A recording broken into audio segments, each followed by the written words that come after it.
जिनके चेहरे बदल गए थे मरने के बाद, मुस्तफा क्या आ गए, वो हुस्न वाले हो गए। इसीलिए मेरे अजीजों, मैं अक्सर एक बात कहता हूं, छोड़ो अहरे गैरे नत्थु खेरे की बातें, इसको उसको देखने की तड़प में क्यों रहते हो। नूर पर जलवाबार उलमाए ज़वील तराम मशाइख सादात हाज़िरीन अहले सुन्नत व जमाअत, अस्सलामु अलैकुम व रहमतुल्लाहि व बरकातुहू। अल्हम्दुलिल्लाह अल्हम्दुलिल्लाहिल हन्नानिल मन्नान अल्लज़ी खलक़ल इंसान व अल्लमहुल बयान, वस्सलातु वस्सलामु अला रसूलिही सय्यिदिल इंसी वल जान व अला आलिही व अस्हाबिही ज़विल खैरि वल इहसान, अम्मा बअद। फ़अऊज़ु बिल्लाहि मिनश शैतानिर रजीम, बिस्मिल्लाहिर रहमानिर रहीम। वमन युतिइल्लाह वर्रसूल फ़उलाइका मअल्लज़ीना अनअम अल्लाहु अलैहिम मिनन नबिय्यीन वस्सिद्दीक़ीन वश्शुहदाኢ वस्सालिहीन व हसुन उलाइका रफ़ीक़ा। सदक़ल्लाहु मौलानल अज़ीम। बारगाह रिसालत मुआब सल्लल्लाहु तआला अलैहि वसल्लम में एक बार दुरूद पाक का हदिया पेश करें। अल्लाहुम्मा सल्लि अला सय्यिदिना मुहम्मदिन मअदनिल जूदि वल करम व आलिही व अस्हाबिहिल किराम व इब्निहिल करीम व बारिक व सल्लिम सलातन दाइमतन सरमदन अबदा। फिर के गली गली तबाह, ठोकरें सबकी खाई क्यों, दिल को जो अक्ल दे खुदा तेरी गली से जाए क्यों। जान है इश्क़ मुस्तफ़ा रोज़ फज़ूं करे खुदा, जिसको हो दर्द का मज़ा नाज़े दवा उठाए क्यों।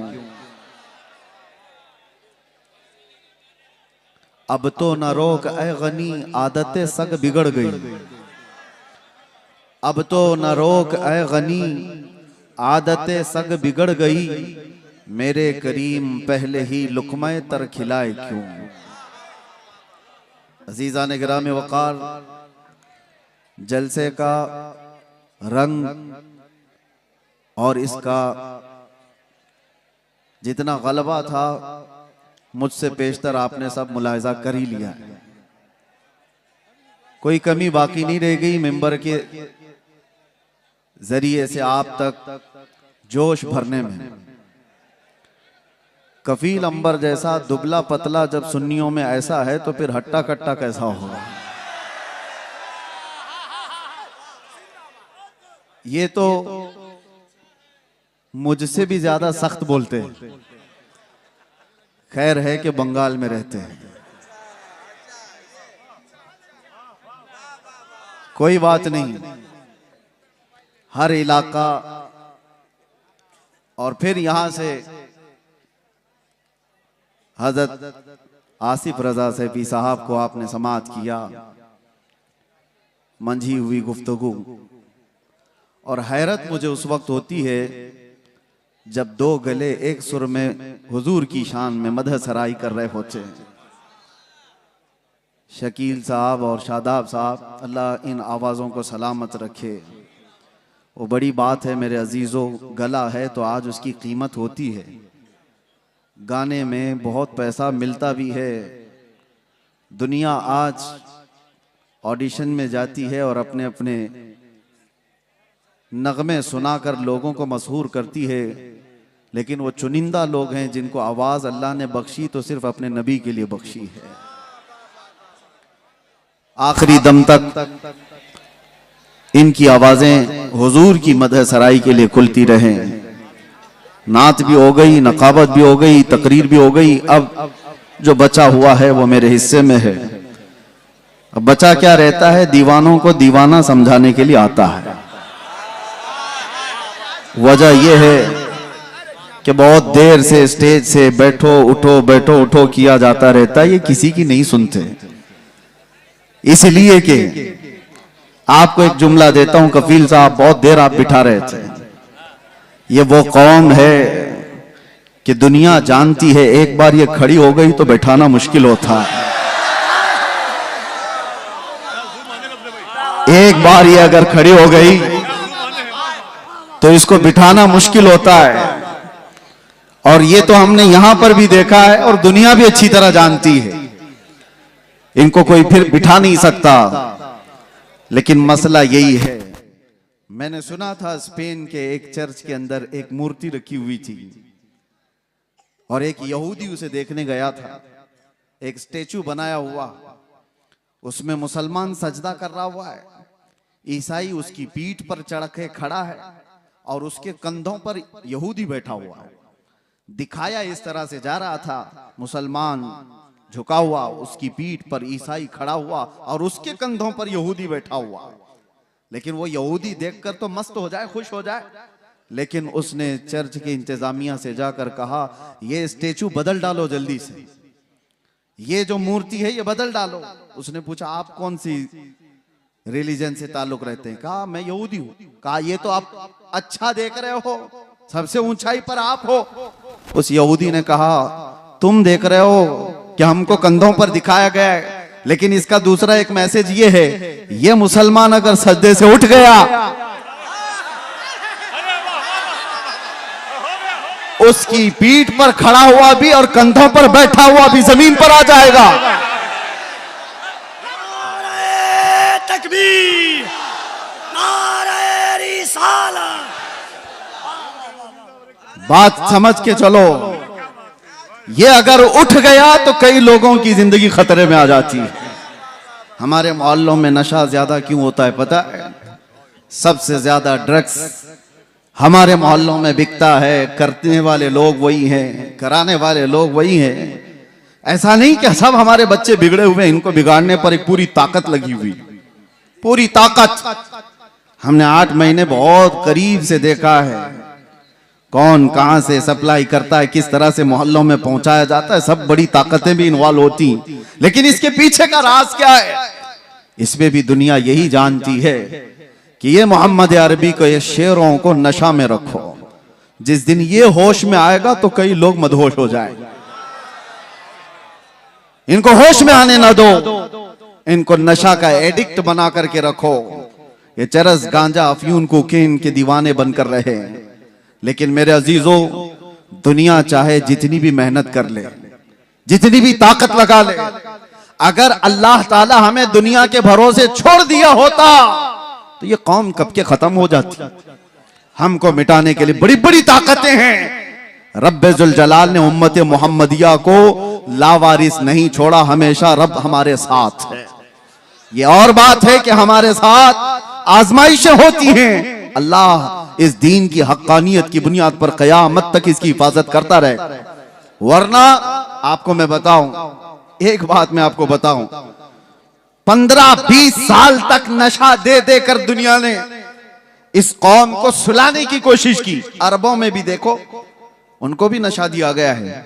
सिर्फ नशा चरस गांजे का ही नहीं होता, इंटरनेट का भी नशा है, और इसके जरिए से माल का भी नशा होता है, हुस्न का भी नशा होता है, मनसब का भी नशा होता है। ये सारे नशों में मुब्तला करके अरबों को सुलाया।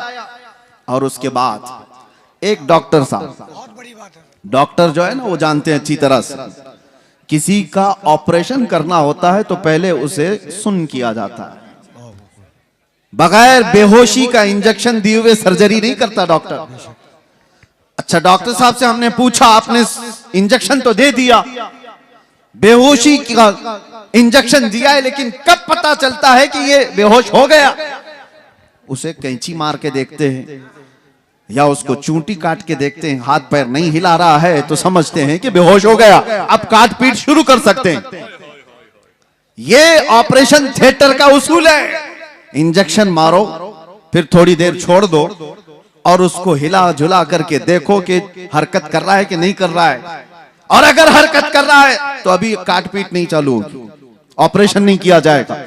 मेरे अजीजों, ये दुनिया इसी तरह सालों नशा में रखती है और उसके बाद चेक करके देखती है कि अभी होश में है या नहीं। और चेक करने का तरीका यह है कि किसी खबीसुन नफ्स को गुस्ताखी रसूल पर उभारा जाता है। नबी पाक सल्लल्लाहु ताला अलैहि वसल्लम की शान में कोई गुस्ताखी करता है, वो इसीलिए कराया जाता है कि कौम मुस्लिम उम्मत मोहम्मदिया को देखें कि अभी ये होश में है कि मदहोश हो गए, हाथ पैर हिला रहे, आवाजें आ रही या सो गए। दुनिया देखती है मैं और आलम की बात तो नहीं कहता, लेकिन मुझे फख्र है हिंदुस्तानी होने पर कि अल्हम्दुलिल्लाह यहाँ के बच्चे, यहाँ के मोहल्ले, यहाँ की आबादियां, इन्होंने नशा तो बहुत खिलाया है, लेकिन जब कभी किसी कुत्ते ने भौंका तो हर मोहल्ला खड़ा हो गया था, हर आबादी खड़ी नजर आई। और फिर तुमने देखा है पूरे हिंदुस्तान में शुमाल से लेकर जुनूब तक, मशरिक से मगरिब तक एक नारा गूंजने लगा, लब्बैक या रसूल अल्लाह। ये इस बात की अलामत थी कि नशा तो बहुत दिया, लेकिन हिंदुस्तानी मुसलमानों पर तुम्हारा नशा काम नहीं किया। ये आवारा तो हो गए, मगर मेरे मुस्तफा के गद्दार नहीं हुए, गुनहगार तो हुए हैं। अजीजा ने गिरामे वकार, कौम मुस्लिम को हर जगह पहचाना जाता है। बहरहाल मैं बैठा था आपके पास कुछ और पैगाम लेकर, मगर शादाब पैकर साहब के जो कलाम थे उन्होंने हमारी फिक्र खिताब को महमेज दिया, और फिर गुफ्तगू को हमने, जाहिर सी बात है हम नात सुनते हैं तो उछल कूद नहीं करते, हमारा मिजाज ये है कि नात सुनो तो ऐसे तसव्वुर में मदीना आ जाए, हुजूर की बारगाह में बैठने का एहसास हो जाए, कि जब शायर ये कह रहा हो कि जब वो बेहिजाब हो गए, जब शायर ये कह रहा हो जब वो बेहिजाब हो गए, दिल की कसक को उन्होंने और ऐसा छेड़ा कि दिल फिर बेकाबू हो जाए। ये मंजर कब होता है पता है? मैंने गमों की रातें देखी हैं, अंधेरियों में अपनी माँ को नहीं पुकार सकते, बाप को नहीं पुकार सकते, हमें यकीन है कि हमारी आवाजें दीवार के बाहर तक भी नहीं जा सकती, लेकिन इतना दिल में एहसास था चाहे 70 कोठरियों में बंद हो, आवाज मदीने तक तो जरूर जाएगी। ये यकीन था पुख्ता, और उस वक्त यही तलब थी जो ये कह रहे थे जब वो बेहिजाब हो गए, खार भी गुलाब हो गए, जो कांटे थे वो गुलाब बन गए। हम जैसे निकम्मों को किसने ये शोहरत दी है? ये हम जैसे नाहंजार लोगों को किसने ये मकाम दिया है कि लोग देखने के लिए खड़े हो जाएं? मेरे अजीजों, हमारा सोशल मीडिया प्लेटफॉर्म नहीं, या हमारे पब्लिसिटी के लिए किसी तरह के खर्चे हों, वल्लाह बिल्लाह तल्लाह हमने कभी शोहरत के लिए पैसे खर्चे नहीं किए, और ना ही लोगों को इस्तकबाल के लिए खड़ा किया है। हम तो इसके लिए कफील अंबर साहब को एक बार नहीं 10 बार बोल चुका हूं कि मिंबर पर मेरी तारीफ मत करो, स्टेज पर मेरी तारीफ मत करो, ये मिंबर रसूल है, सिर्फ रसूल की तारीफ हो। बादशाह के सामने फिर किसी वजीर की बात नहीं होती। जब बादशाह आजम की बात की जा रही है तो वजीरों की बातें नहीं की जाती। हम बारगाह मुस्तफा सल्लल्लाहु अलैहि वसल्लम में, लेकिन मैं आपको इसलिए ये बात कह रहा हूं कि हमने ये जमा नहीं किया है, हमने पब्लिसिटी नहीं की है। ये जहां पर भी जाते हैं ये सिर्फ और सिर्फ वो अताए मुस्तफवी है। नबी कौनैन सल्लल्लाहु अलैहि वसल्लम की अताएं हमने देखी हैं कि जब हम फकीरी में हो, गुर्बत में हो, और फिर ये पुकारें कि आका नजरे करम हो जाए, तो फिर मामला वही होता है, आता है फकीरों पे उन्हें प्यार कुछ ऐसा, खुद भीख दें और खुद कहें मंगते का भला हो। जब वो बेहिजाब हो गए, खार भी गुलाब हो गए। ऐ नौजवानों, नशा अगर तुम्हारे मोहल्लों में आया है तो इसी शेर पर मैं गुफ्तगू कर दूं, इसी शेर पर मैं अपनी गुफ्तगू तमाम कर दूं। अगर तुमने चरस, गांजा, अफयून, कोकेन को करीब से देखा हो, या आवारा लोगों ने तुम तक ये माल पहुंचाया हो, तो ये वो धतूरा है जिसको इस्तेमाल करने के बाद इंसान अपनी माँ और बेटी और बीवी में फर्क नहीं महसूस कर पाता। वो अपनी बेटी और बीवी में फर्क नहीं कर पाता। जमीन और आसमान उसे पता नहीं, हराम, हलाल, कुफ्र, शिर्क और ईमान में कोई इम्तियाज बाकी नहीं रख पाता। उस धतूरे नशे में क्यों पड़ते हो? नशा करना ही है तो इश्क़ मोहम्मदी का नशा। आओ एक तड़प आज यहां से ले चलो, एक तलब लेकर के जाओ। आज इस जलसे में आए हो, ताजदार मदीना सल्लल्लाहु अलैहि वसल्लम की इस महफिल में आए हो, बहुत मांगा होगा तुमने अल्लाह करीम की बारगाह में, औलाद भी मांगी होगी, तिजारत भी मांगी होगी, और तुमने अपने घर बार के बीमारों की शिफा मांगी होगी। कौन ऐसा मोमिन है जो दुआओं से दूर रहता है, कुछ ना कुछ रोज मांगता है। लेकिन क्या ही अच्छा होता वो मांगते जो शहजादे आला हजरत ने मांगा था। क्या मांगा था मुफ्ती आजम ने? यूं मांगा था, कुछ ऐसा कर दे मेरे किरदिगार आंखों में, हमेशा नक्श रहे रूए यार आंखों में। उन्हें न देखा तो किस काम की है ये आंखें, कि देखने की है सारी बहार आंखों में। ये तलब लेकर के जाओ, ये तड़प यहां से लेकर के जाओ कि अल्लाह, अगर जिंदगी के चंद अय्याम मेरे बाकी हैं तो इन खीरा निगाहों ने, इन आंखों ने दुनिया की रंगीनियां बहुत देखी हैं, दुनिया की रानाइयों से ये ओप चुकी हैं। मौला अब इन रंगों को खत्म कर और जमाले मुस्तफा अता कर दे। इन आंखों को दीदारे मुस्तफा की तरफ दे दो मेरे अजीजों। फिर होता यह है कि ये लज्जत ऐसी जिंदगी में तुम्हारे इनकलाब लाती है कि ऐरा गैरा नत्थु खेरा किसी को तुम्हारे आंखों में जचने की हिम्मत भी नहीं होगी, किसी की तरफ तुम्हारी नजरें नहीं उठेगी। दीदारे मुस्तफा की तलब ही ऐसी है कि दो आलम से करती है बेगाना दिल को। अजब चीज है लज्जत आशनाई। और इसी को फाजिल बरेलवी ने कहा था, इमाम इश्क व मोहब्बत की बारगाह में किसी शख्स ने गुलाब लाकर तोहफे में पेश किया। गुलाब, हमें भी गुलाब दिए जाते हैं, लेकिन एक आशिक सादिक कैसा होता है? गुलाब लिया और कहा ये तो वो गुलाब है, सुबह खिलता है शाम में मुरझा जाता है। मैं उस गुलाब से मोहब्बत करता हूं जो कभी नहीं मुरझाता। और फिर गुलाब देख करके कहना शुरू कर दिया, सरताब कदम है तने सुल्तान जमन फूल, लब फूल, दहन फूल, बदन फूल, सकन फूल, वल्लाह जो मिल जाए मेरे गुल का पसीना, मांगे न कभी इत्र न फिर चाहे दुल्हन फूल। क्या बात रजा उस चमनिस्तान करम की, जहरा है कली जिसमें हुसैन और हसन फूल। फूल पर पूरी नात लिख दी।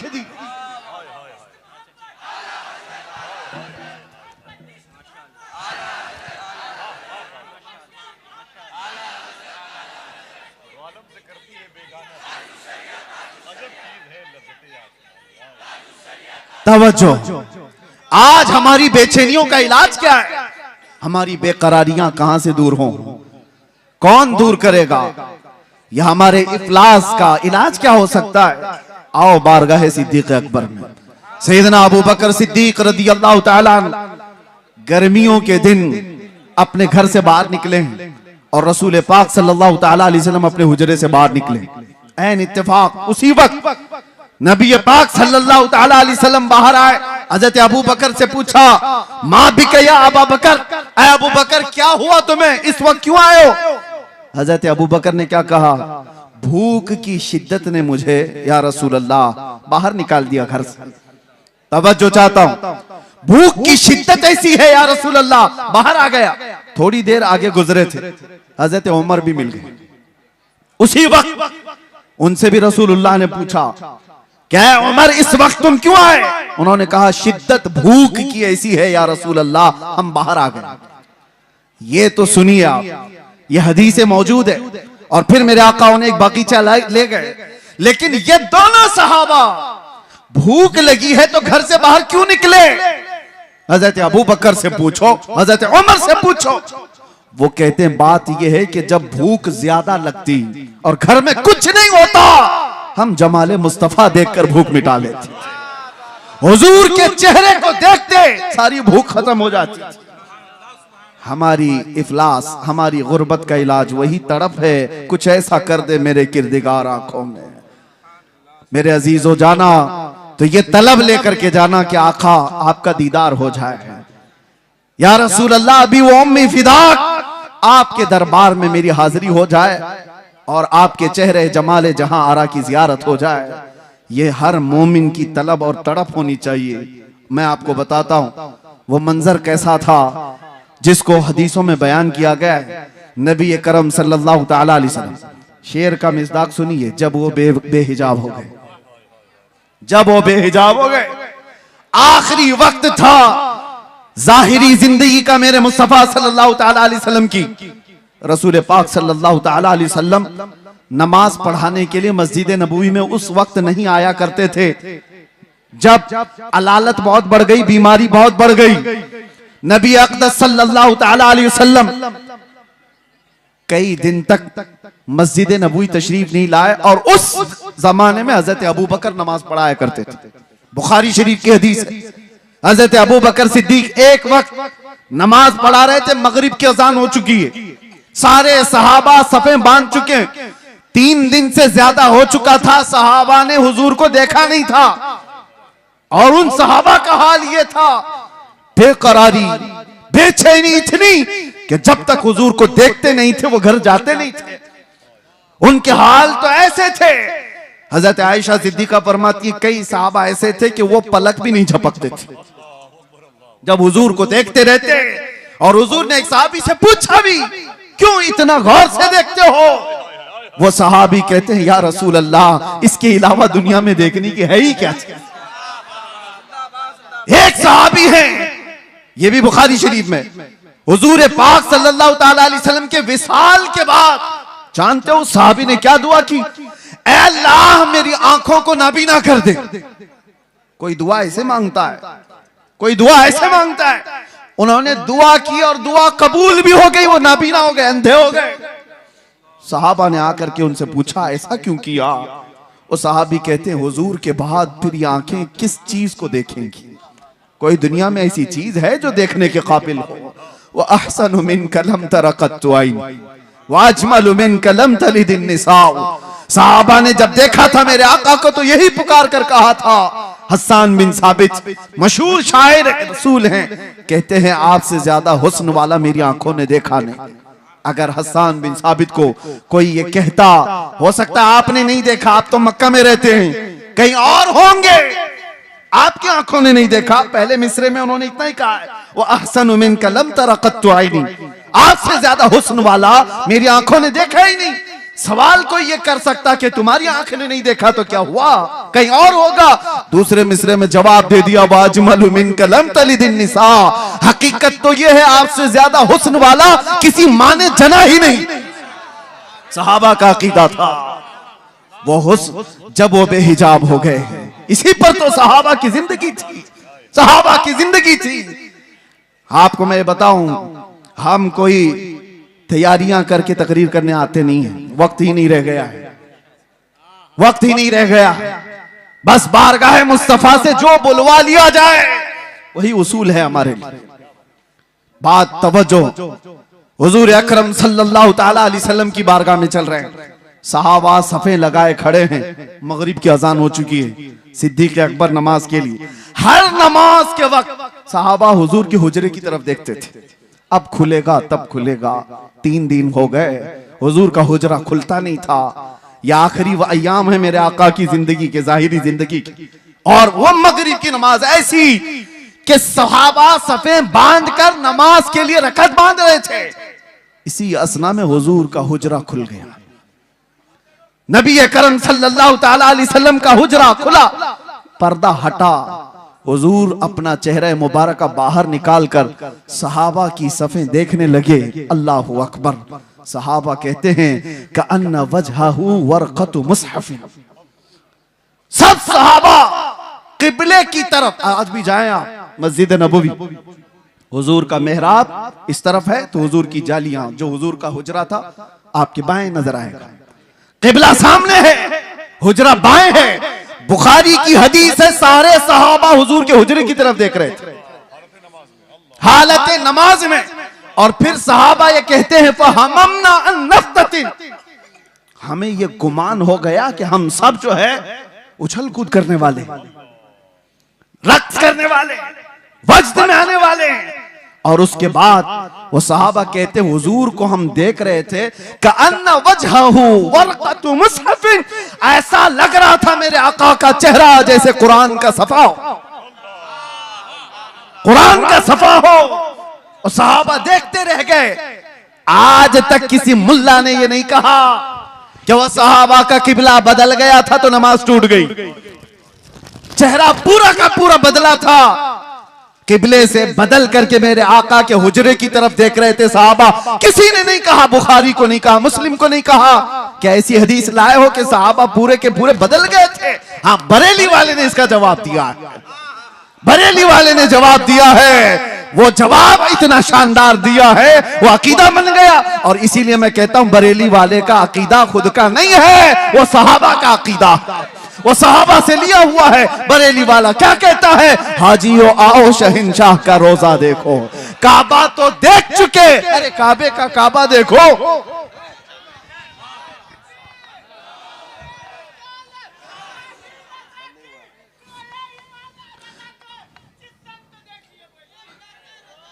तवज्जो, मेरे आका सल्लल्लाहु ताला अलैहि वसल्लम की तरफ हालत नमाज में सहाबा देख रहे हैं।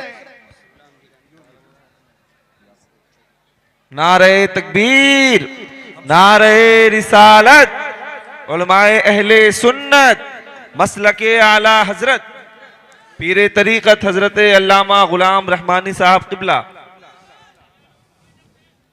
आपकी तवज्जो है, हम हुस्न मुस्तफा पे बात कर रहे हैं और इसीलिए किताब शिफा शरीफ में यह फरमाया गया कि जब यूसुफ अलैहिस्सलाम के जमाने में कहत पड़ गया था ना, सालों तक गल्ला नहीं आ रहा था और उन्होंने पहले जमा कर लिया था, और वो गल्ला जब तकसीम करते थे, एक बार ऐसा हो गया कि गल्ला खत्म होने को आ गया, अभी 3 महीने बाकी थे फसल आने को। उन्होंने बारगाह रब्बुल इज्जत में अर्ज की कि अब इस पूरी रियाया को गल्ला कैसे तकसीम किया जाए। रब ने हुक्म फरमाया पूरी रियाया के दरमियान जाकर अपना चेहरा खोल दो। और यूसुफ अलैहिस्सलाम मजमे में आकर अपना चेहरा खोलते, उनका हुस्न देखकर लोगों की भूख मिट जाती। ये हुस्न यूसुफ की बात है, ये हुस्न यूसुफ की बात है। और उसके बाद आओ जमाने मुस्तफा की बात। यहां पर मेरे आका सल्लल्लाहु ताला अलैहि वसल्लम को देखकर भूख नहीं मिटती, सिर्फ भूख नहीं मिटती। सहाबा तो कहते हैं हमारी जिंदगी आपके लिए, हमारी औलाद आपके लिए, हमारे माँ बाप आपके लिए, बल्कि कुर्बान होने को हर सर तैयार नजर आता है। भूख मिटाना अपनी जिंदगी की जरूरियात, लेकिन जान देना ये और मामला। हुस्न देखकर जान देने की बात होती। बारगाह मुस्तफा सल्लल्लाहु ताला अलैहि वसल्लम में इमाम आजम अबू हनीफा से एक शख्स ने सवाल किया था कि सुना है एक काफिर की मौत, बदबख्त की मौत जब आती है तो उसकी रूह निकालने का दर्द बहुत ज्यादा होता है, और एक मोमिन साले आशिक मुस्तफा की रूह निकाली जाती है तो सुकून के साथ वो दुनिया से जाता है। क्या इसकी कोई असल है आपके पास? इमाम आजम ने कहा कि जाओ सूरह यूसुफ पढ़ो, समझ में आ जाएगा। वो सूरह यूसुफ पूरा पढ़ के आया, उसमें मौत का कहीं जिक्र ही नहीं। वो आया और कहने लगा ये इसमें तो कहीं ऐसा है नहीं कि बदबख्त की रूह अलग निकाली जाएगी और मोमिन सालेह की रूह अलग निकाली जाएगी। कहा फिर पढ़ कर क्या? फिर पढ़ कर क्या आया, कहीं जिक्र नहीं है। आपने पूछा फिर पढ़ा क्या? उसने कहा यूसुफ और जुलेखा का वाकया पढ़ा, पूरा यूसुफ और जुलेखा का वाकया पढ़ा। कहा क्या वाकया पढ़ा? कहा यूसुफ अलैहिस्सलाम बड़े हसीन थे और जुलेखा उन पर फिदा हो गई थी। औरतें जब ताना देने लगी शहर की, जुलेखा ने एक दावत की और उसमें औरतों को बुलाया और सबके हाथों में एक तेज चाकू दिया और लीमू दिया, और फिर यूसुफ को बुलाया और सब औरतों से कहा लीमू काट दो। औरतों के हाथों से लीमू गिर गया, 4 उंगलियां कट गई। ये वाकया कुरान में है। फलम्मा समिअत बिमकरिहिन्न अरसलत इलैहिन्न व अअतदत लहुन्न मुत्तकअन व आतत कुल्ल वाहिदतिन मिनहुन्न सिक्कीना व क़ालत इख़रुज अलैहिन्न फलम्मा रअयनहु अकबरनहु व क़त्तअना अयदियहुन्न व क़ुलना हाशा लिल्लाहि मा हाज़ा बशरा व क़ुलना हाशा लिल्लाह। ये औरतों का वाकया कुरान में मौजूद है, सुना है आपने? यूसुफ और जुलेखा का वाकया। इमाम आज़म ने कहा अच्छा ये तो पढ़ लिया तुमने। और औरत ऐसी जात है, काटना तो दूर की बात, अगर उसको चूंटी भी लग जाए तो वो उछल कूद करती है। अरे वो कॉकरोच से डरने वाली, वो छिपकली से भागने वाली, आधा हाथ काट ले ऐसा कैसे हो सकता है? औरत आधा हाथ काट ले ये होगा नहीं। तो उसने कहा बात दरअसल ये है वो काटी नहीं है, कट गई है। काट तो नहीं सकती, कट गई। कैसे कटी? कहा हुस्न यूसुफ में ऐसी मशगूल थी कि कट गई, पता नहीं चला। इमाम आजम ने कहा बस यही बताना चाहता हूं, यूसुफ का हुस्न देख करके औरतों की उंगलियां कट जाए पता नहीं चलता। तुमने सवाल किया आशिक मुस्तफा की रूह निकलने में दर्द नहीं होता। बात यही है, रूह निकलने का वक्त होता है तो रूह निकालने वाला फरिश्ता बाद में आता है, ताजदार मदीना पहले आते हैं, उसके सिराने मेरे आका तशरीफ लाते हैं। इधर वो मुस्तफा के जमाल को देख रहा है, उधर मलकुल मौत रूह निकाल रहा है। अरे वहां हुस्न यूसुफ पे कटने वाली उंगलियों का दर्द नहीं था, यहां हुस्न मुस्तफा पे निकलने वाली रूह का कोई दर्द नहीं होता। जब वो बेहिजाब हो गए, बस जिंदगी में एक बार हो जाए, जिंदगी में एक बार हो जाए। इसी को आला हजरत ने कहा था। इन्होंने जो शेर का थोड़ा सा टुकड़ा कहा है, आला हजरत ने भी यही तमन्ना किया है, उठा दो पर्दा दिखा दो चेहरा कि नूर बारी हिजाब में है। जमाना तारीक हो रहा है कि महर कब से नकाब में। ये आला हजरत के इस शेर की तर्जुमानी है, उठा दो पर्दा दिखा दो चेहरा कि नूर बारी हिजाब में है, और जमाना तारीक हो रहा है कि महर कब से नकाब में है। अजीजा निगराम वक़ार, हमारी भी ये तमन्ना हो बारगाह मुस्तफा में। मैं तो ये पढ़ता ही हूं रोजा कि मेरे आका आओ कि मुद्दत हुई है, तेरी राह में अखियां बिछाते बिछाते, तेरी यादों में तेरी हसरतों में बड़े दिन हो गए घर सजाते सजाते। सुना है आप हर आशिक के घर तशरीफ लाते हैं, मेरे घर में भी हो जाए चरागा। ये तमन्ना लेकर के जाओ। वो सहाबा की जिंदगियां में थोड़ी सी मिसाल में बता दूं, वो देखते तो क्या देखते थे, उनकी तलब क्या थी। एक दिन रसूलुल्लाह सल्लल्लाहु अलैहि वसल्लम ने मस्जिद में खड़े होकर के कहा, तुम्हारी दुनिया में से अगर कोई चीजें मुझे पसंद है तो तीन है। हुब्बिबा इलैया मिन दुनियाकुम सलासा, तुम्हारी दुनिया में से मेरे पास तीन चीजें पसंद हैं। पूछा क्या है वो तीन चीजें? मेरे आका सल्लल्लाहु अलैहि वसल्लम फरमाते हैं, जुइलत कुर्रतु ऐनी फिस सलाह, नमाज में मेरी आंखों की ठंडक है। अन्निसाउ वत्तीब, औरतें और खुशबू मुझे पसंद है। हुजूर अकरम सल्लल्लाहु ताला अलैहि वसल्लम ने दुनिया की चीजों में ये तीन बयान फरमाई। अबू बकर सिद्दीक वहां खड़े थे, उनसे पूछा गया इस दुनिया में तुम्हें भी कोई चीज पसंद है? उन्होंने कहा तीन चीजें पसंद है। तवज्जो, तीन चीजें। अबू बकर सिद्दीक कहते हैं पहली चीज अन्नज़रु इला वजहि रसूलिल्लाह, पहली चीज रसूलुल्लाह के चेहरे को देखना। और फिर पूछा दूसरा क्या है? व इन्फाक़ु माली अला रसूलिल्लाह, दूसरी चीज मुझे पसंद है तो मेरा माल सिर्फ हुजूर के लिए खर्चा हो, सिर्फ हुजूर के लिए खर्चा हो। पूछा गया तीसरी क्या पसंद है? वो अन यकूना इब्नती तहत रसूलिल्लाह, मुझे तीसरी चीज पसंद है कि मेरी बेटी हुजूर की ज़ौजियत में रहे। कुल मिला करके उनका असासा हुजूर की जात है। इसको इकबाल कहता है बमुस्तफा बरसा खैश के दी हमाउस्त गरबऊ न रसीदी तमाम बुल हबीब, अपने आप को नबी के कदमों तक पहुंचा दे, यही दीन है। अगर वहां तक नहीं पहुंचा तो जिंदगी अबू लहब की तरह है। ये सिद्दीक अकबर की जात ने बताया। उनसे पूछा गया दुनिया में तीन चीजें क्या पसंद है? वो कह तो सकते मेरा बेटा मुझे बड़ा पसंद है, और कोई चीज दुनियावी एतबार से घुड़सवारी पसंद है, तैराकी पसंद है, तीर अंदाजी पसंद है। अरे तीन ही चीजें पसंद है, और तीनों का मतमह नजर हुजूर की जात। कहते हैं पहली चीज रसूलुल्लाह के चेहरे को देखना, दूसरी चीज मेरा माल पूरा का पूरा हुजूर के लिए खर्चा हो, तीसरी चीज मेरी बेटी रसूलुल्लाह के निकाह में। जिंदगी का कुल असासा हुजूर की जात है। और इसको इकबाल की जुबान में सुनो तो कहता है आबरूए मां जना में मुस्तफास्त, हम सब की इज्जत और आबरू हुजूर के नाम से है। अगर वो नाम सलामत ना रहा तो फिर हमारी जिंदगियां सलामत नहीं है। अजीजा ने ग्राम वक़ार, तलब ऐसी लेकर के जाओ कि जिंदगी के चंद अय्याम जो बाकी हैं, हमारी आंखों में जब तक नूर बाकी है, मौला करीम इन बेनूर आंखों को ये जो आज मुरझाई हुई हैं, दुनिया की रंगीनियां और रानाइयां देख करके थक चुकी हैं, कोई रात ऐसी आ जाए कि मेरे आका करम करते हैं।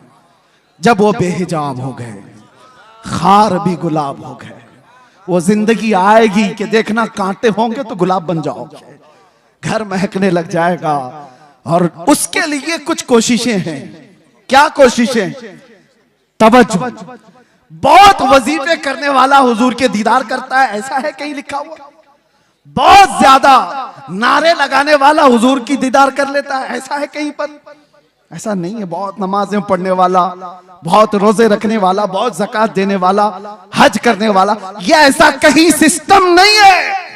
हुजूर को देखने के लिए कोई ऐसा मेयार नहीं बताया गया। मेयार तो सिर्फ ये है, आता है फकीरों पे उन्हें प्यार कुछ ऐसा, वो जिसको चाहे नवाजें। लेकिन एक नुक्ता बुजुर्गों ने फरमाया, जब किसी का दिल टूट जाता है तो मेरे आका तशरीफ लाते हैं।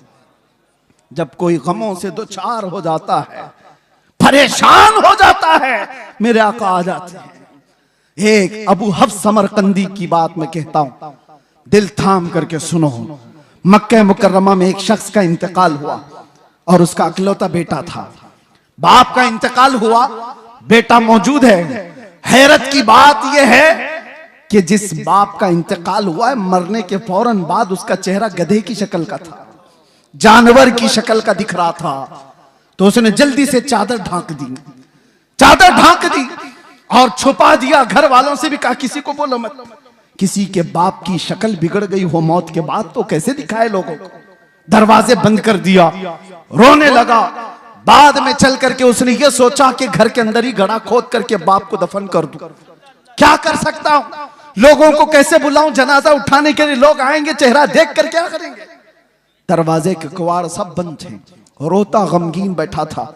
अचानक उसके एक दरवाजे से एक बुजुर्ग तशरीफ लाए, चेहरे पर चादर, और आते ही मैयत के पास गए, उसका चेहरा हटाया, उसके चेहरे से चादर हटाई, हाथ रखा, फिर चादर उड़ा दी और इस नौजवान के पास आकर पूछने लगे, ओ बुजुर्ग किस लिए रो रहा है, क्यों परेशान है?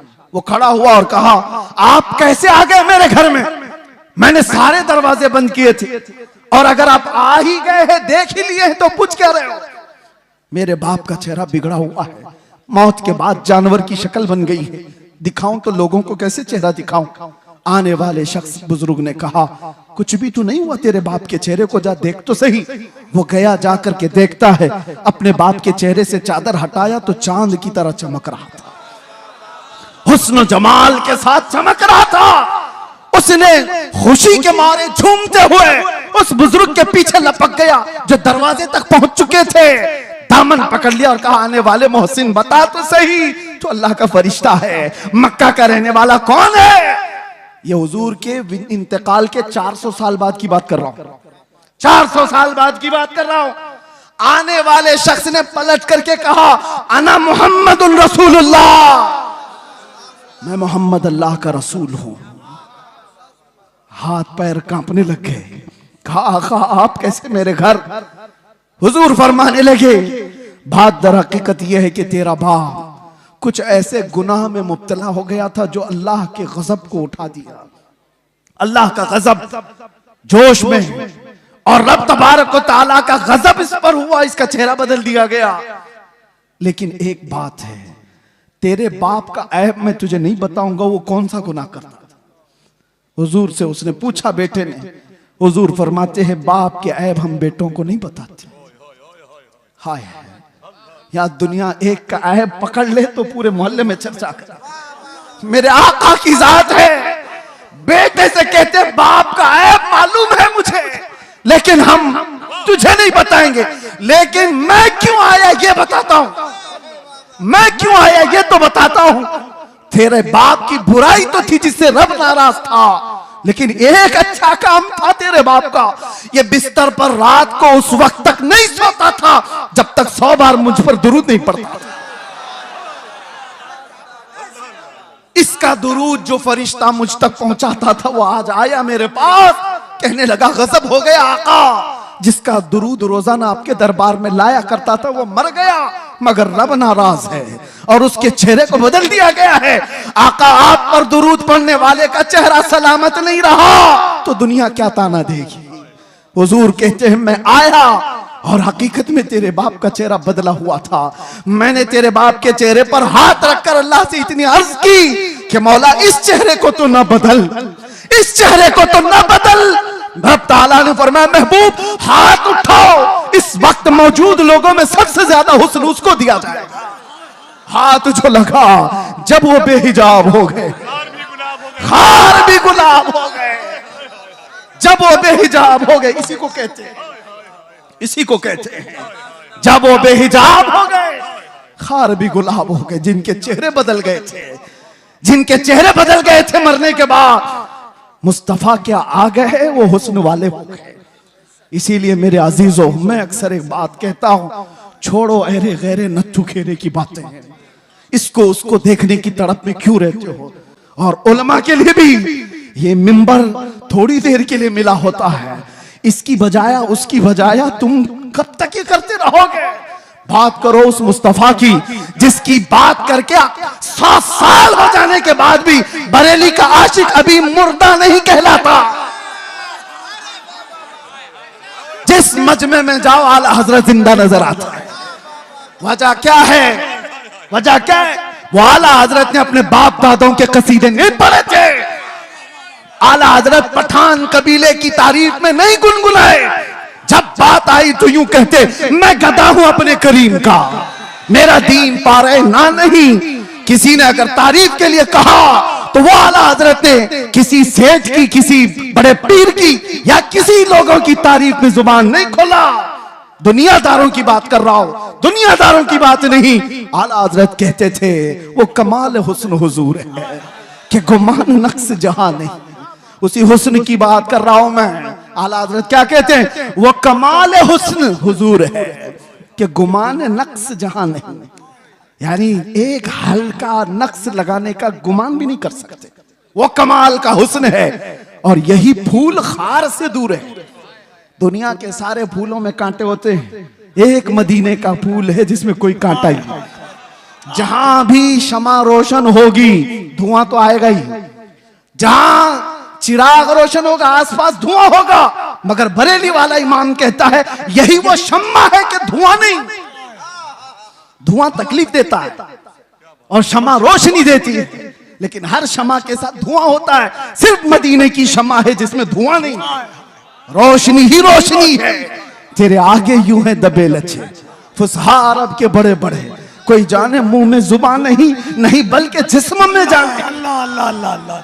सरे अर्श पर है तेरी गुजर, दिल फर्श पर है तेरी नजर। मलको तो मुल्क में नहीं कोई शय वो जो तुझ पे आया नहीं। करूं तेरे नाम पे जां फिदा, न बस एक जां दो जहां फिदा। दो जहां से भी नहीं जी भरा, करूं क्या करोड़ों जहां नहीं। नारे तकबीर, नारे रिसालत, कलामे आला हजरत, इश्क़ मोहब्बत, इश्क़ मोहब्बत, इश्क़ मोहब्बत, इश्क़ मोहब्बत, बस्ती बस्ती करिया करिया।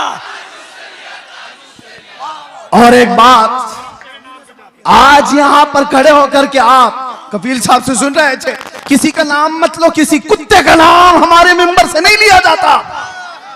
गुस्ताखे रसूल उसका नाम भी नहीं लेता मैं। लेकिन एक बात मैं बताऊं, कितनी दिन किया गुस्ताखी, कितने दिन तेरी हयात। ऐसे कीड़े हर जमाने में आ गए, फना हो गए, लेकिन हस्सान बिन साबित अब भी जिंदा है। काब आज भी जिंदा है। शरफुद्दीन बूसीरी आज भी कसीदे के साथ जिंदा है।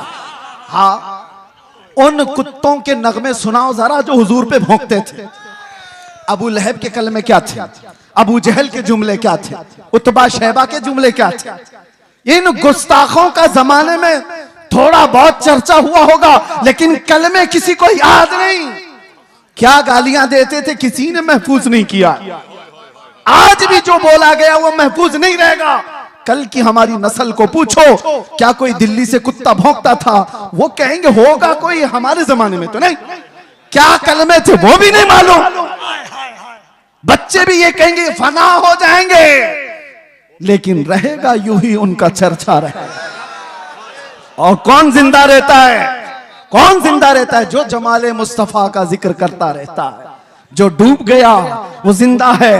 आज मैं बताऊं आपको, सादी शिराजी और हाफिज शिराजी साद और शरफुद्दीन बूसीरी, ये वो लोग हैं जो अपने कलाम के साथ जिंदा है। अरे पढ़ो आज तो आज भी वजद आता है। मुहम्मदुन सय्यदुल कौनैन वस्सक़लैन वल फरीक़ैन मिन उर्ब व मिन अजमी नबियुनल आमिरुन नाही फला अहदुन अबर फी क़ौलि ला मिनहु वला नअमी हुवल हबीबुल लज़ी तुरजा शफ़ाअतुहु लिकुल्लि हौलिन मिनल अहवालि मुक़्तहिमी दआ इलल्लाहि फल मुस्तमसिकून बिही मुस्तमसिकून बिहब्लिन गैरि मुनफ़सिमी या अक्रमल खल्क़ि माली मन अलूज़ु बिही सिवाका इंद हुलूलिल हादिसिल अममी वलन यदीक़ रसूलल्लाहि जाहु कभी इदल करीम तजल्ला बिस्मि मुंतक़िमी फ़इन्न मिन जूदिक दुनिया व ज़र्रतहा व मिन उलूमिका इल्मल लौहि वल क़लमी या नफ्सु ला तक़नती मिन ज़ल्लतिन अज़ुमत इन्नल कबाइर फिल गुफ़रानि कल्लममी लअल्ल रहमत रब्बी हीन यक़सिमुहा तअती अला हसबिल इस्यान फिल क़िस्मी या रब्बी वजअल रजाई गैर मुनअकिसिन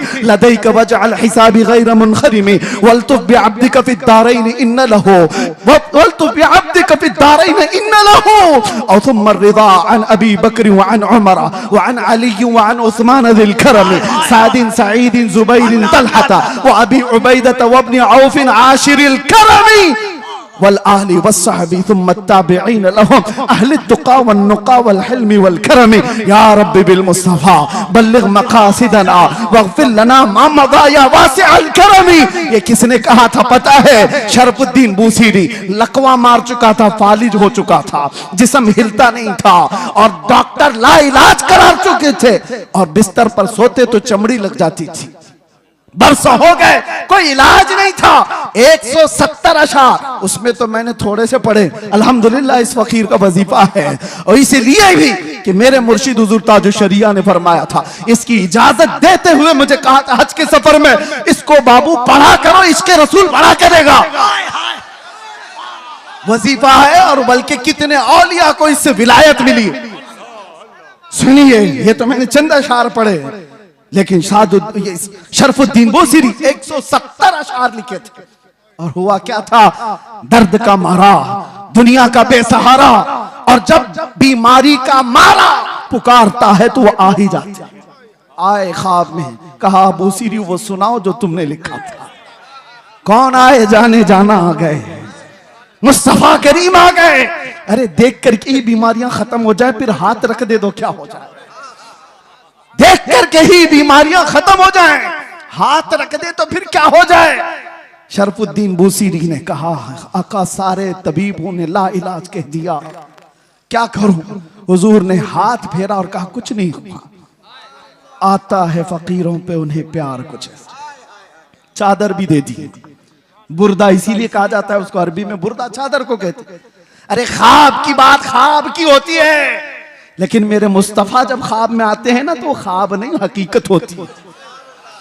उठे तो घर महक रहा था खुशबुओं से, और गोद में वो चादर भी पड़ी हुई थी जो ख्वाब में मेरे आका ने दी थी। खड़े होने की कोशिश किए तो हाथ भी सलामत, पैर भी सलामत, ना लकवा ना फालिज, कुछ नहीं। एक रात मेरे आका आ गए, बिस्तर पर पड़ा हुआ बरसों का मरीज उठ गया। इसी को कहा जब वो बेहिजाब हो गए, खार भी गुलाब हो गए। जब वो बेहिजाब हो, जब वो बेहिजाब हुए, जब और जिसके पास वो बेहिजाब हुए, अबू बकर को सिद्दीक बनाया है, उमर को फारूक बनाया है। जब वो बेहिजाब हुए तो उस्मान को ज़ुन्नैरैन बनाया, और जब वो बेहिजाब हुए तो अली को शेर खुदा बनाया। जब वो बेहिजाब हुए, गिरतों को उठाया है। एक अरब ने आदमी का बोलबाला कर दिया, खाक के जर्रों को हमदोशे सुरैया कर दिया। खुद न थे जो राह पर औरों के हादी बन गए, क्या नजर थी जिसने मुर्दों को मसीहा कर दिया। अल्लाह अल्लाह अल्लाह। और फिर गुस्ताखों की जिंदगियां लंबी नहीं होती, गुस्ताखों की जिंदगियां लंबी नहीं होती। और जो हुजूर की शान में भौंकता है ना, एक लिख के बात रख लो, जिंदगी भर वो छुप छुप के घूमता है। यहीं पे नहीं, पहले से रिकॉर्ड यही है, पहले से रिकॉर्ड यही है। वजह यह है कि भौंकने वाले कुत्ते को यह पता होता है बाहर शेर टहल रहा, भौंक तो लिया अंदर बैठकर। मैं अपने बारे में नहीं कह रहा हूं, 8 साल का हमारा बच्चा भी शेर होता है। इसीलिए आपको पता है उस पाखंडी के यहाँ 8 साल का बच्चा अंदर गया था तो पेपर में आ गया, मुसलमान बच्चा, अरे वो पानी लेने के लिए गया था, पानी लेने के लिए गया था, पेपर में आ गया, सबको बुला लिया कि ये मुसलमान बच्चा अंदर कैसे आ गया। मैं ताज्जुब में था, 8 साल का बच्चा आया तो क्या हुआ, पानी लेने गया, लेकिन बाद में पता चला ये 8 साल का तो है लेकिन नाम मेरे मुस्तफा से जुड़ा है। हाय हाय हाय हाय। इसीलिए तो आला हजरत कहते थे ना, शेर को भी खतरे में लाता नहीं कुत्ता थे। उस दरबार से वाबस्तगी तुम्हारी भी है मेरे अजीजों। आप क्या समझते हो हम टूटे बिखरे हुए?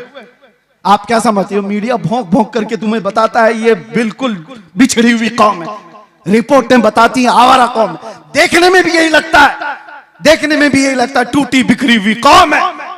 अरे इतनी टूटी बिखरी हुई होती तो तुम्हारी नजरों में 24 घंटे क्यों चल रही होती? सारे मुद्दे हम पर क्यों? अरे तुम इलेक्शन जीतते हो हमारे नाम पे। आज भी मैं आपको बताता हूं, जितने पॉलिटिशियन या कोई भी ढका छुपा होगा कोई जानता नहीं, और विलन बनना चाहता है तो हमारा नाम लेकर गालियां देता मशहूर होता है। तुम्हें फेम के लिए भी हम चाहिए, मीडिया वाले तुम्हारी दुकान के लिए भी हम चाहिए। क्या कहने, ये तुम बिखरे हुए हो कौन कहता है? बात यह है कि तुम्हें नर्वस बना दिया गया, तुम्हें नाउमीद कर दिया गया। दुनिया को पता है ये सोए हैं, निकल करके सहरा से जिसने उलट दिया था तख्ते रोमा को। सुना है कुदसियों से मैंने कि वो शेर फिर होशियार होगा। इसलिए दुनिया ये जानती है कि ये बेदार हो गए तो मसला है। मैं आपसे कहता हूं टूटे बिखरे जिस तरह की भी रिपोर्टें तुम्हारे पास दी जाएं, मायूस ना हो। अल्लाह ने तुम्हारे पास आज भी इश्क रसूल की दौलत दे रखी है। ये दौलत वो है जो कायनात की सबसे बड़ी दौलत है। और इसीलिए मैं कहता हूं आ जाओ सारी जगहों से समेट करके। आज इंटरनेट तुम्हारी आंखों को खरीदना चाहता है, तुम्हारे अखलाक का कत्ल करना चाहता है, और यहाँ लड़कियां तुम्हारे सामने नंगी नचा करके तुम्हारे ईमान का सौदा कराना चाहता है। अजीज हो, इन चीजों के लिए तुम्हारी आंखें नहीं है, इन चीजों के लिए तुम्हारी आंखें नहीं। खालिद बिन वलीद एक लश्कर लेकर के एक किले के फतह करने के लिए गए थे और ईसाई मुकाबला करने को तैयार नहीं थे। मुहासरा कई दिन तक चला। बाद में ईसाई पादरी ने चाल क्या चली थी, आकर के खालिद बिन वलीद से कहा हम लड़ेंगे नहीं, आप अपनी फौज को लेकर 3 दिन के बाद बाजार से गुजरते हुए हमारे किले तक आ जाइए, सही सलामत आ गए तो चाबियां आपके हवाले। खालिद बिन वलीद ने शर्त मंजूर कर ली, मगर उन खबीसों ने चाल ये रची थी 3 दिन के अंदर सारे मुल्क से हसीन तरीन लड़कियों को आधे कपड़ों में लाकर बाजार में खड़ा कर दिया, दौलत के अंबार बिछा दी, क्योंकि उन ईसाइयों को मालूम था खालिद बिन वलीद के साथ जितनी फौज आई है ये सब जवान लोग हैं। भड़कता हुआ नफ्स नौजवानों के साथ होता है और नौजवान जल्दी बिकता है तो औरत पर या दौलत पर। और ईसाइयों ने ये रच दिया था। 3 दिन के बाद खालिद बिन वलीद जैसी बाजार में कदम रखे, शर्त के मुताबिक नजर पड़ी और यहाँ लड़कियों पर खड़े हो गए और पलट करके गुलामान मुस्तफा को जो उन्होंने तकरीर की थी, अल्लाह अल्लाह, ये कहा था ऐ गुलामान मोहम्मद आज तुम्हारे इम्तिहान का दिन है, अगर कदम डगमगाए तो कयामत तक फटकार बरसेगी और सलामत रहे तो अल्लाह के यहाँ महबूब कहलाए जाओगे। उन्होंने पूछा हमें करना क्या है? कहा वही करो जो मेरे मुस्तफा करते थे। कहा क्या करना है? मेरे आका जब बाजार में चलते थे तो अपनी नजरें नीची रखते थे, बस इस पर अमल करो और निकल जाओ। एक जुमला था खालिद बिन वलीद का, वो फौज पूरी निकल कर चली गई, लड़कियां अपनी तरफ बुलाती रहीं। मैं वो सोच करके हैरत ज़दा हूं, इश्क़े मोहम्मदी में डूबा हुआ नौजवान किसी आवारा हसीना के पीछे कैसे जा सकता है? औरतें उनको फरेफ्ता करने लगी, उभारने लगी, लेकिन तारीख में लिखा है वो नौजवान उस बाजार से ऐसे गुजर रहे थे कि अगर उनके सरों पर अंडा भी रख दिया जाए तो ना गिरता। इस तरह से गुजरते गए फौज की हरकतों के साथ। ईसाई तो वहां खुशियां मना रहे थे, सब इसमें लहू और लाहब में मसरूफ हो चुके होंगे, औरतों में दौलत में मसरूफ हो चुके होंगे, लेकिन सही सलामत खालिद बिन वलीद जब किले के पास आ गए तो हैरत में थे, चाबियां दी और ईसाई पादरी ने पूछा खालिद बिन वलीद से कि बताओ खालिद ये कौन सी फौज जमा की है, ये लश्कर कौन सा है, इनके दिलों में नफ्स है या नहीं, ख्वाहिशात है या नहीं? हमने हर तरह का हुस्न लाकर रख दिया था, तुम्हारा कोई नौजवान देखने को तैयार नहीं। खालिद बिन वलीद ने तारीखी जुमला कहा था, वही है जो हमारा मौजूए सुखन है। कहा था, ऐ नादानो, तुम उन आंखों को खरीदने की कोशिश करते हो जिन आंखों में पहले से जमाले मुस्तफा बसा है। जो हुस्ने मुस्तफा को देखी हुई आंखें हैं, वो दुनिया को क्या नजर से देखेंगी जब वो बेहिजाब हो गए, खार भी गुलाब हो गए। बात समझ के चलो। इसीलिए अपनी आंखों में कुछ और नहीं बसाना। मुफ्ती आजम की दुआ याद रखो, कुछ ऐसा कर दे मेरे किरदगार आंखों में, हमेशा नक्श रहे रूए यार आंखों में। उन्हें न देखा तो किस काम की है ये आंखें, कि देखने की है सारी बहार आंखों में। और सुनो एक आशिक सादिक की तमन्ना, अरे कब्र में जाने के बाद मुनकर नकीर हर एक से सवाल करेंगे, झिझोड़ कर उठाएंगे, पूछेंगे बताइए सवालात के जवाब। लेकिन मुफ्ती आजम कहते हैं, फरिश्ते जो पूछे कब्र में किसकी उम्मत हो, क्या कहते हो? जवाब में क्या कहेंगे? फरिश्ते जो पूछे कब्र में किसकी उम्मत हो, वो कहते हैं लो देख लो कि है तस्वीर यार आंखों में, लो देख लो कि है तस्वीर यार आंखों में। मेरे अजीजों, आंखों में बसाओ तो सिर्फ जमाले मुस्तफा, इसके अलावा कोई और चीज नहीं। आओ अब मैं जुमले खत्म करते हुए उन उश्शाकान मुस्तफा की बारगाह में हाजिरी देते हैं जो हुजूर के दरबार में दस्तक दे करके भी बुलंदी को पहुंच गए थे। पहुंचे नहीं सहाबा, जो सहाबा जिंदगियां दिए हैं लेकिन बाद में आने वाले सिर्फ दस्तक दिए हैं और फिर भी बुलंदी को पहुंचे। सादी शिराजी ने कहा था, बलगल उला बि कमालिही कशफत दुजा बि जमालिही हसनत जमीउ खिसालिही सल्लु अलैहि व आलिही। ये एक शेर इतना मकबूल हुआ था कि सादी शिराजी ने कहा था, बलगल उला बि कमालिही, आका अपने कमाल से सबसे बुलंदियों पर पहुंचे। एक दूसरे फारसी शायर हैं, वो कहते हैं, सादी ने कहा था रसूलुल्लाह बुलंदी पर पहुंचे, और मेरे आका ने सादी को फारसी में इतना बुलंद किया कि कोई उसके कदम तक भी नहीं पहुंचता। जो उनकी तारीफ किया इतना बुलंद हो गया, जो तारीफ किया वो बुलंदी पर पहुंचा। आला हजरत इश्क रसूल की बुनियाद पर हमारे सरों के ताज, हमारे दिलों के पर राज करते हैं। इसीलिए दूसरी बातें ना लाओ, इधर उधर की बात क्यों करें, हम जमाले मुस्तफा की।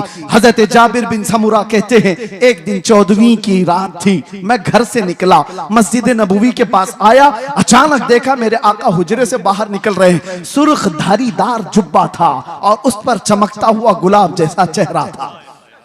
फिर क्या? जाबिर बिन समुरा कहते हैं, एक बार मैं हुजूर के चेहरे को देखता था, फिर चांद को देखता था, फिर हुजूर को देखता था, फिर चांद को देखता था, और ये सोचता था कि चांद ज्यादा हुस्न वाला है या हुजूर का चेहरा ज्यादा हुस्न वाला है। ये बरेलवियों की बात नहीं कह रहा हूं, सहाबी रसूल की बात कर रहा हूं। या आज जो ताना देते हो कि ये बरेलवी, इस तरह के बरेलवियों की बात ही वो है जो सहाबा की बात, साहबी रसूल की बात कर रहा हूं। साहबी रसूल कहते हैं, मैं चांद भी देख रहा था, हुजूर का चेहरा भी देख रहा था। बार बार इधर उधर करने के बाद मैंने पूछा दिल से, बता हुस्न वाला ज्यादा कौन है? तो उनकी जुबान से जो जुमले निकले, शायर कहता है अपनी तर्जुमानी करते हुए, अरे चांद से तशबीह देना ये भी क्या इंसाफ है, चांद से तशबीह देना ये भी क्या इंसाफ है। चांद में तो दाग है, हुजूर का चेहरा साफ है।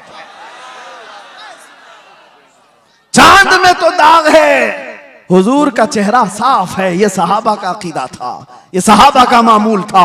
वो हुस्न वाला अगर किसी को मानते तो मेरे आका को। अब आखिरी आज से दिल पर हाथ रख करके बताओ, तुम्हारा ये ईमान है, तुम्हारा ये यकीन है, तुम्हारा ये मानना है कि इस कायनात में सबसे ज्यादा हुस्न वाला चेहरा मेरे आका का था? सब मानते हो? ईमान है सबका, यकीन है सबका, हुजूर का चेहरा सबसे हसीन था। तो फिर अपने चेहरे पर भी हाथ रख करके देखो, उस हुस्न वाले की पैरवी क्यों नहीं किया? दुनिया किसी एक्टर को देख करके ये समझती है कि ये बहुत अच्छा लग रहा है, हैंडसम लग रहा है, उसकी तरह मैं भी बनूं। और जबकि तुम कह रहे हो मदीने वाले से ज्यादा हसीन कोई था ही नहीं। तो ये मुजरा करने वाले, नाटक करने वाले तुम्हारे आइडियल कैसे हो सकते हैं, जिनको देखने के बाद औरत और मर्द का पता नहीं चलता? उन लोगों को, उन मुखन्नसों की तुम पैरकारी करते हुए अपने आप को क्या बना रखे हो? नौजवान कानों में बालियां, हाथों में चूड़ियां और चोटी भी रखने लगा, कपड़े इतने फाड़ कर पहनने लगा। कौन सी जात है ये? कौन सी मखलूक है? नंगा रहना, लड़कियों को बेनकाब कर दिया। ये जालिम दुनिया है जो इंसान को इंसान रहना नहीं चाहती, देना नहीं चाहती। आज आपको पता है पूरी दुनिया में हुकूक का ढिंडोरा पीटने वाले इंटरनेट पे आज देख रहे होंगे एप्स्टाइन फाइल। क्या है ये? क्या है ये? ये सब दुनिया के जालिम चेहरों की छुपी हुई तारीकियां। सब ताकत वाले नंगे हैं, तुम उनके पैरोकार ना हो। ये सब बड़े बड़े कुर्सियों पर बैठे हुए अंदर के रेपिस्ट हैं, अंदर के जिनाकार हैं, और ये दुनिया को सबक पढ़ाते हैं अमन का, ये दुनिया को सबक पढ़ाते हैं अखलाक का। आओ अखलाक की बात और हुस्न की बात करें तो ताजदार मदीना की बात। यहां जो कहा जाता है वो किया जाता है। यह नहीं है कि कुर्सी संभालने के बाद कुछ और कहा जाए और अमल कुछ और किया जाए। बारगाह मुस्तफा में आओ ऐ नौजवानों। मैं इसीलिए दर्द दिल के साथ पूछ रहा हूं, ये तकरीर कोई सजाई भी नहीं कह रहा हूं, दर्द दिल के साथ पूछ रहा हूं। एक तरफ तुम कहते हो हुस्न वाला वो चेहरा था, फिर तुम्हारा चेहरा क्यों नहीं? तुम हुस्न वाले की पैरवी क्यों नहीं कर रहे? दाढ़ी तुमको चुभती क्यों है? दाढ़ी तुमको डसती क्यों है?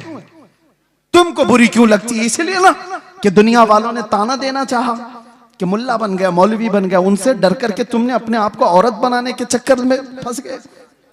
यानी कल को अगर ये तुम्हें कहने लग जाए कि तू बकरा लग रहा है, कपड़े उतार दे, तो नंगे घूमोगे।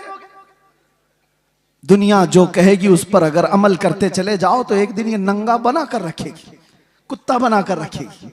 इसीलिए हम कहते हैं तुम शेर हो, कुत्तों की चाल न चलो। तुम्हें अल्लाह ताला ने खैर उम्मत बनाया, तुम्हें अल्लाह ताला ने खैर उम्मत बनाया।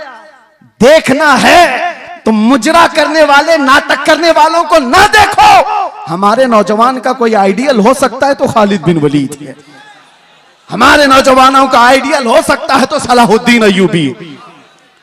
आप उनको देखो, अरे जीने में मजा कुछ और आ जाए, जीने में मजा कुछ और आ जाए। आप अरे गैरे नथु खेरे बुज़दिलों के वाकयात पढ़ोगे तो वैसे बीमार हो जाओगे। रसूलुल्लाह के जानिसारों की तारीख पढ़ो, अरे फिर हर दर्द भूल जाओगे, हर तकलीफ आसान हो जाएगी। इसीलिए हम कहते हैं सहाबा की बात ये थी। आज जैसे कफील साहब ही कह रहे थे, हजरत फिर आप वैसे बोलने लग गए, थोड़ा सा संभल के बोलिए, क्योंकि घुमा फिरा के हमारी तकरीर में कहीं ना कहीं कुत्ता आ ही जाता है। लेकिन मुझे बताओ, है भी तो एक मखलूक ना। कुत्ते को कुत्ता ना कहूं तो टॉमी बोलूं? आप मुझे बताइए, कुत्ते को कुत्ता ही तो कहा जाएगा। लेकिन किसी को तकलीफ होने लग गई तो हमें उसका क्या लेना देना? अगर आप ये बताएं, ये कह रहे थे थोड़ा सा, मैं आपसे कहता हूं मेरे अजीजों, हम कानून के खिलाफ नहीं जा रहे, लेकिन बात अगर मेरे मुस्तफा की इज्जत की आएगी तो हम किसी आसपास की सरहद को नहीं देखते। हम अतराफ में घेरने वाली लाइनों को तोड़ देते हैं, इसलिए कि इंसान की फितरत है, कानून में भी मौजूद है।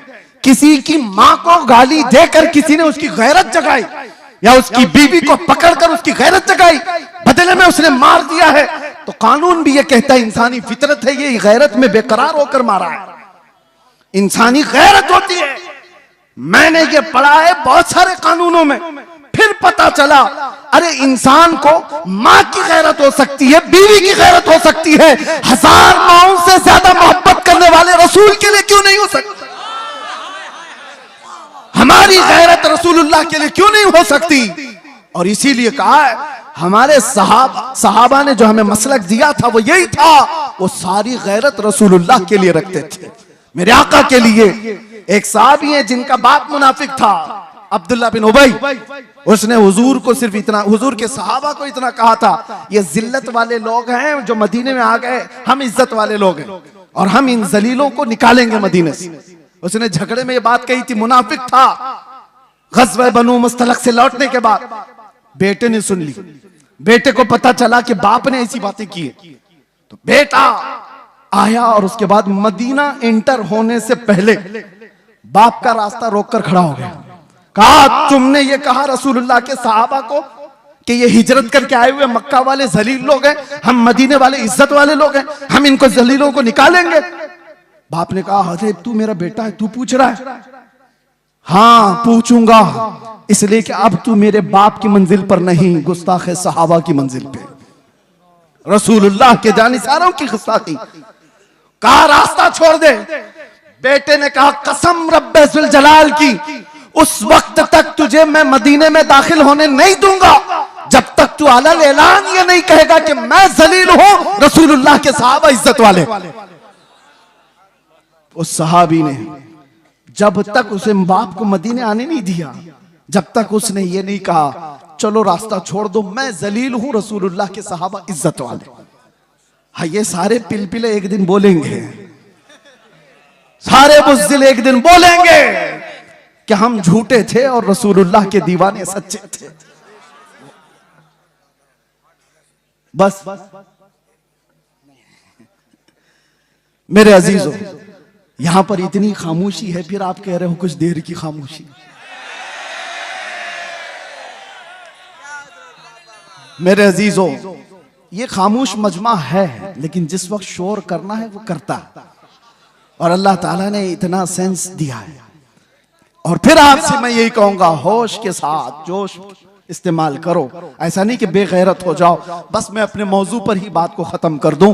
आओ हम इधर उधर की ना देखते हुए आज से रातों को ये तड़प लेकर के सोएं कि आंखें बंद हों कि जब रसूल पाक सल्लल्लाहु ताला अलैहि वसल्लम का दीदार हो जाए, और यूं अर्ज करो या रसूल अल्लाह मैं सो जाऊं या मुस्तफा कहते कहते, खुले आंख सल्ले अला कहते कहते जिंदगी इस तरह से गुजरती जाए तो फिर देखना मेरे अजीजों, जिस गली से गुजरो तुम्हारा नाम पूछने की किसी को जरूरत नहीं होगी कि तू मुसलमान है कि क्या है। तुम्हें आजमाने के लिए लोग तुम्हारा नाम, तुम्हारे बाप का नाम, तुम्हारे दादा का नाम नहीं पूछेंगे, वो चलता हुआ दूर से देखकर कहेंगे खुशबू बताती है मदीने वाले का, इसकी चाल चलन बताती है मदीने वाले का है, इसका उठना बैठना बताता है मदीने वाले का है। लेकिन लाओ तो सही अपनी जिंदगी में रोजाना मेरे आका का कसरत से जिक्र करो, सुबह उठो शाम में उठो, कसरत से मेरे आका पर दुरूद पढ़ते जाओ, इसलिए कि जो जिसका जितना जिक्र करता है वो उसका फिदाई बनता चला जाता है, जिसका नाम ज्यादा लेता है उससे वो करीब होता ही चला जाता है। इसीलिए मेरे आका ने फरमाया क़यामत के दिन सबसे ज्यादा मुझसे करीब वो होगा जो सबसे ज्यादा दुरूद पढ़ता था।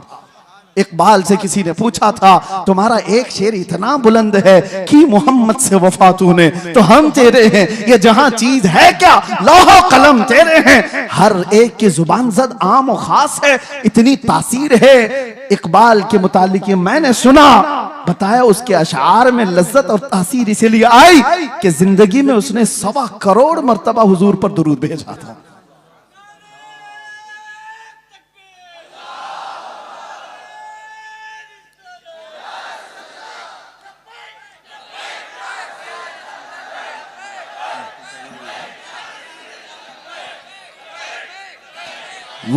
बस वक्त की यहाँ पाबंदी नहीं है, मुझे उन्होंने वक्त के लिए नहीं कहा है, लेकिन बात मेरे मुस्तफा की आए तो नौजवानों को इतनी बात याद रखनी चाहिए, हम सबसे ज्यादा माँ बाप भाई बहन रिश्तेदार सारी दुनिया से ज्यादा हुजूर से जब तक मोहब्बत ना करे ईमान कामिल नहीं। लेकिन साथ में ये हदीस तो पता है, एक और हदीस, अगर आपने कह दिया या रसूल अल्लाह मैं आपसे बहुत मोहब्बत करता हूं, कहोगे आप कहते हो आई लव सैयदुना, ये तो अभी ट्रेंड चला था ना, सब जगह कहा आपने। सेम ये वर्ड एक सहाबी ने कहा था, वल्लाही इन्नी लउहिब्बका या रसूल अल्लाह, कसम खुदा की है अल्लाह के रसूल मैं आपसे मोहब्बत करता हूं। ये जुमला वही है, लउहिब्बका या रसूल अल्लाह, मैं आपसे बेहद मोहब्बत करता हूं। हुजूर ने क्या कहा, उन्जुर माजा तकूल, सोच के बोल क्या कह रहा है। समझ रहे हैं, अभी आपने कह तो दिया हम हुजूर से मोहब्बत करते हैं, मगर हुजूर कहते हैं सोच के बोल क्या कह रहा है। फिर उन्होंने वही जुमला कहा, कसम खुदा की है अल्लाह के नबी मैं आपसे बहुत मोहब्बत करता हूं। हुजूर फिर फरमाते हैं उन्जुर माजा तकूल, सोच क्या बोल रहा है। 3 बार उस सहाबी ने कहा तो मेरे आका जानते हो क्या कहते? हुजूर फरमाते हैं अगर तू अपनी बात में सच्चा है तो इंतजार कर, मुसीबतें इतनी तेजी से आएंगी जैसे पहाड़ से पानी आता है। हाँ, मोहब्बत रसूल का दावा करना सिर्फ हलवा पराठा खाने का नाम नहीं, बैठ कर नारे लगाने का नाम नहीं, ये शहादत गहे उल्फत में है कदम रखना। लोग आसान समझते हैं मुसलमान होना, हाँ तुम्हें इन तमाम मराहिल से गुजारा जाएगा। उलमा भी इस चीज के लिए तैयार रहे कि हमने हुजूर के नाम पर रोटियां बहुत खाई, इज्जतें बहुत कमाई, जो कुछ भी मिला है मेरे आका के नाम पर मिला है। लोग मेरी जो तारीफ कर रहे मौलाना कि जेल काट करके आ गए हुजूर के नाम पर, इज्जत रसूल के नाम पर, ये कुछ नहीं था, उशरे अशीर भी नहीं कहा जा सकता। वो अइम्मा इज़ाम है। हजरत मोहम्मद बिन हसन अस्करी 20 साल जेल में रहे, इमाम मूसा काजिम 7 साल जेल में रहे, जहर दे करके जेल में ही मारा गया, जेल से जनाजा निकला है। इमाम अहमद बिन हंबल ने 300 कोड़े खाए जिससे रीढ़ की हड्डी झुक गई। उन्होंने मोहब्बत मुस्तफा में ये सब बर्दाश्त किए। फिर आज हम ये कहते हैं मसलहत का पर्दा देखो, हिकमत की चादर में छुपे रहो। मैं पूछता हूं, मैं जो बात कहने जा रहा था बीच में डिस्कनेक्ट हुई। एक सवाल मुझे बताओ, आज मुझे भी नसीहत करो, मेरे भी बच्चे हैं छोटे से, मेरा भी घर बार है, मेरे भी रिश्तेदार, मेरी माँ है, भाई बहन है, सबको दर्द होता है।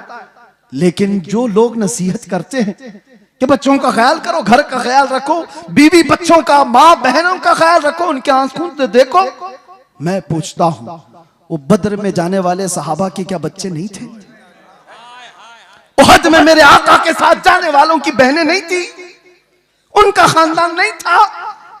सबका खानदान था, बल्कि था तो ऐसा था, एक जवान शहीद होकर गिर गया उहद के मैदान में। मदीने की खातून दौड़ती हुई आई हुजूर की बारगाह में, कहा सुना है मेरा जवान शहीद हो गया, अगर आप इजाजत दें तो उसकी लाश देखूं। एक बेटा मरा है, आप इजाजत दें तो मैं उसकी लाश देखूं। कहा जा इजाजत से।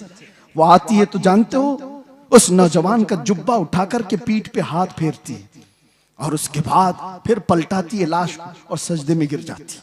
देखने वाले सहाबा ने पूछा माई क्या कर रही हो शहीद बच्चे के साथ? सुनो तवज्जो के साथ जो कहते हैं, घर बार भी देखो।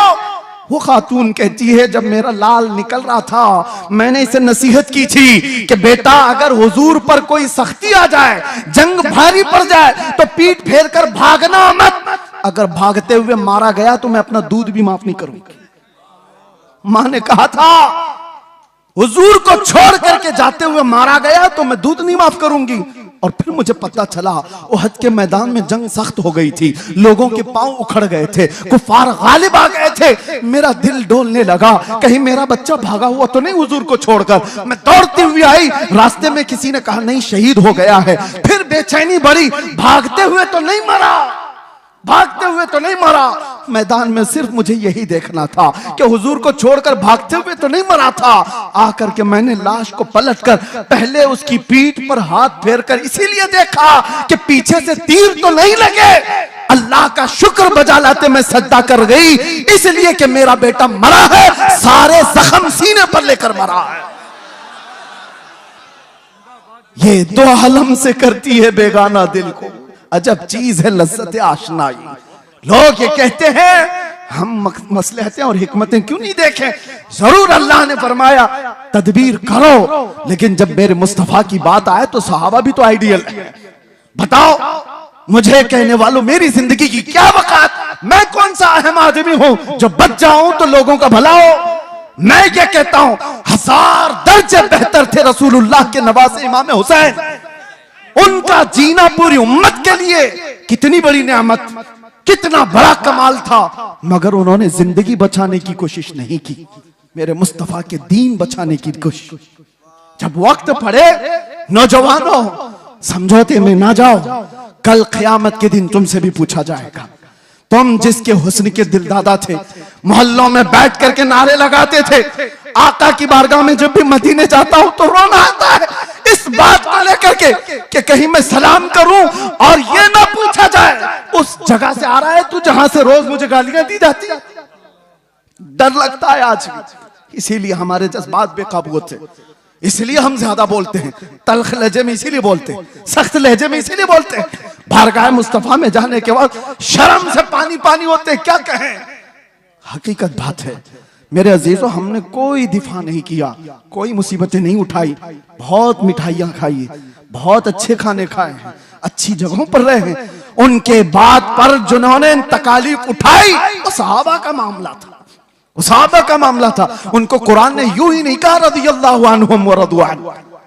हजरत अबू हुरैरा कहते हैं एक जंग में हम ऐसे गए थे हुजूर के साथ कि हमारे पैरों के पूरे नाखून उखड़ गए थे, पैरों में हमने कपड़े बांधे थे, ग़ज़वा ज़ातुर रिक़ा उसको कहा जाता है, पैरों के अंदर पूरे नाखून उखड़ गए थे। उस वक्त हुजूर ने पूछा था जो जाना चाहे पीछे जा सकता है। सहाबा ने जोश में कहा था आका आप तो यहां तक लाए, मुल्क यमन तक भी आप ले जाए, हम पीछे पलट कर नहीं देखेंगे, पीछे पलट कर नहीं देखेंगे। वो सहाबा थे जो मेरे आका के लिए जीते थे, उनका जीना मरना सब कुछ रसूलुल्लाह के लिए था। और फिर उन्होंने ये ऐलान किया था आका की बारगाह में कि या रसूल अल्लाह, एक साहबी हैं उनके हाथ की नस कट गई और खून बहता हुआ हुजूर के जिस्म पर आया था, हुजूर के जिस्म पर। और जब हुजूर पाक सल्लल्लाहु तआला अलैहि वसल्लम उनके हाथ पर हाथ रखकर पट्टी करने लगे, अरे दर्द के मारे तलवार का जख्म खाया हुआ आदमी बिलबिलाता है, वो मुस्कुरा रहे थे, जंगे खंदक में मुस्कुरा रहे थे। हुजूर ने देखा और कहा क्यों मुस्कुराते हो। कहा या रसूल अल्लाह कुल्लु मुसीबतिन बादक जुललुन, आपके होते हुए हर मुसीबत छोटी है, हर जख्म हल्का है। जब वो बेहिजाब हो गए, खार भी गुलाब हो गए, बस देर इस बात की है कि एक दिन वो आ जाए, मेरे आका बेहिजाब हो जाए, इस प्यासी उम्मत की बेताबी मिट जाएगी। यकीन जानो मेरे अजीजों, किसी और की तलब न रखो। आज के दिन तुम्हें उठाने वाला आपको ये आएगा नहीं। हो सकता है नोचने वालों की तादाद ज्यादा है, तुम्हारे जेबों पर नजर रखने वालों की तादाद ज्यादा है। यहाँ लूट खसोट की दुनिया चल रही है, हर कोई अपने अपने हलकों के चक्कर में पड़ा हुआ है। एक बात याद रखो, छोड़ो ये सारे तमाशे, बारगाह मुस्तफा की तरफ लो लगाओ। इस बेताब उम्मत का, बेकरार उम्मत का इलाज इतना ही है, आका इन आवारा आंखों को एक बार दीदार अता कर दो, अपने हुस्न में महव कर दो, ताकि अब आंखें बेकार ना जाएं, हसीनाओं के चक्कर में हम गुमराह ना हो। फिर दुआ करते हुए जाते हैं, चमक तुझसे पाते हैं सब पाने वाले। या रसूल अल्लाह मेरा दिल भी चमका दे, मेरा दिल भी चमका दे, मेरा दिल भी चमका दे, चमकाने वाले। बरसता नहीं देख कर अब्र रहमत, बदों पर भी बरसा दे बरसाने वाले। मैं मुजरिम हूँ आका, मुझे साथ ले लो, कि रस्ते में है जा बजा थाने वाले, कि रस्ते में है जा बजा थाने वाले। आका अभी वो उम्मी फिदा का या रसूल अल्लाह, तलब है तो सिर्फ एक ही तलब है, सुना है आप हर आशिक के घर तशरीफ लाते हैं।